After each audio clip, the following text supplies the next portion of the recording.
ఆమె వీధిలో ఉన్న ఇతర ఇళ్లలో కూడా వింతలు జరుగుతున్నాయి.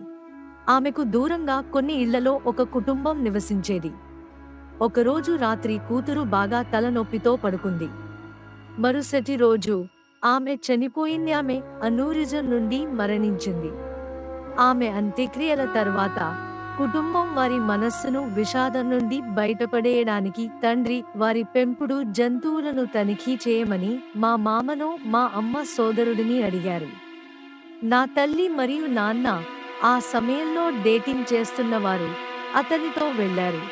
గ్రాండ్ పియానో ఉందని మా అమ్మ విన్నది మరియు ఆమె దానిని ప్లే చేయాలనుకుంది. మా నాన్న పశువైద్యునిగా చదువుతున్నారు. ఇంట్లోకి ప్రవేశించిన తర్వాత మామయ్య మరియు మా నాన్న జంతువులను చూడటానికి బేస్మెంట్కి వెళ్లారు మరియు మా అమ్మ గ్రౌండ్ ఫ్లోర్లోని పియానో వద్దకు వెళ్ళింది. ఆమె